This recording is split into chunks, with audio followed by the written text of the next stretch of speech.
के बहुत ही फेवरेट होते हैं, खाने में बहुत ही बढ़िया होते हैं और सर्दियों के लिए तो बहुत ही बेस्ट रेसिपी है।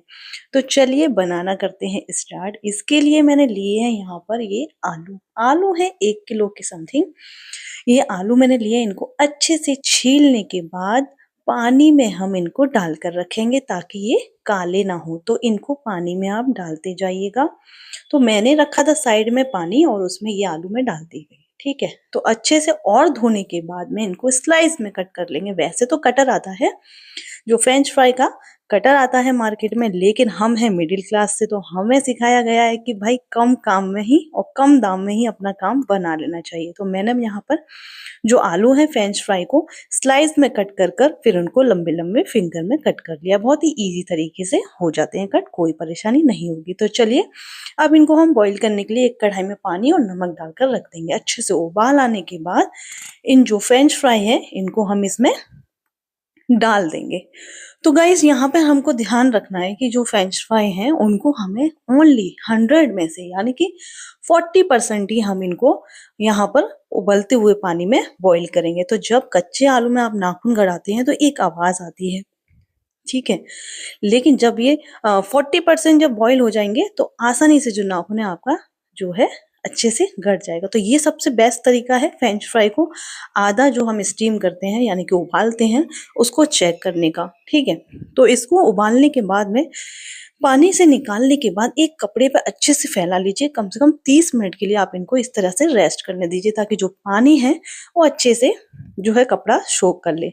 अब क्या करेंगे दोस्तों, स्टोर करने के लिए हम क्या करते हैं, वैसे भी फ्रेंच फ्राई को पहले एक बार फ्राई करते हैं यानी कि 20% 40% फ्राई करने के बाद हम इनको निकाल लेते हैं और इनको जो निकले हुए हैं ना फर्स्ट टाइम उनको हम स्टोर करके फ्रीजर में रख सकते हैं। तो ये यहाँ पर मैंने इनको फ्राई कर लिया एक बार और निकाल लिया है। तो इसमें से आधे मैं बच्चों के लिए एक कंटेनर में यानी कि इस बॉक्स में निकाल करके फ्रीज में रख दूंगी ताकि बच्चों को कभी भी खाने रहेंगे तो मैं तुरंत ही इनको फ्राई करके बच्चों को दे सकती हूँ। तो ये बहुत ही आसान और बढ़िया तरीका है स्टोर करने का। हम मार्केट से लाते हैं, इसी तरीके से पैकेट में आते हैं तो वो इस तरीके से ही बनाए जाते हैं। तो मैंने ये रख दिया है फ्रिज में। तो चलिए जो बचे हुए हैं उनको हम एक बार फिर से फ्राई कर लेते हैं। तो जो फ्रेंच फ्राई है इनको 2 बार फ्राई किया जाता है मोस्टली, जैसे हम रेस्टोरेंट वगैरह में ऑर्डर करते हैं तो आपने देखा होगा सब ऑर्डर में सबसे पहले जो हमारे पास आता है वो है फ्रेंच फ्राई, क्योंकि वो पहले से ही ऑलमोस्ट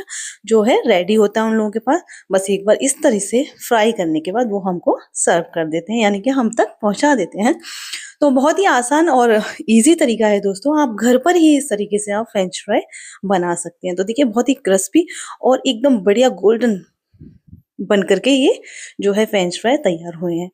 तो दोस्तों अब इनको निकालने के बाद आप बच्चों को सिंपल खाना पसंद होता है और अगर बच्चा चटपटा खाते हैं तो आप चाट मसाला डालने के बाद बच्चों को ये आप दे सकते हैं। तो बताइए दोस्तों आपको ये मेरी जो रेसिपी है इजी एंड ट्रिक कैसी लगी, मुझे कमेंट बॉक्स में ज़रूर बताइएगा।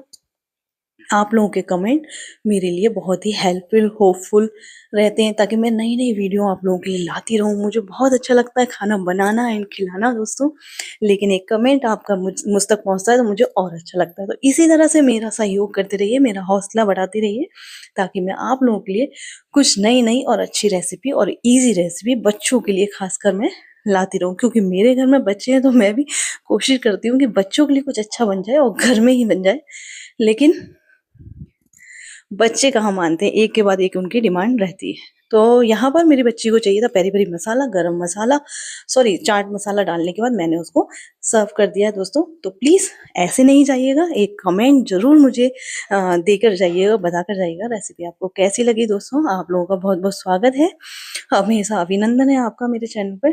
तो ओके दोस्तों, तो मिलेंगे एक नई और बढ़िया रेसिपी के साथ में। सभी को बहुत बहुत दिल से धन्यवाद कि आपने मेरा वीडियो पूरा देखा, वॉच किया। और प्लीज़ दोस्तों मुझे सब्सक्राइब कीजिएगा, एक बेल आइकन ज़रूर प्रेस कीजिएगा ताकि जो नई वीडियो है आप तक तुरंत पहुंच जाए।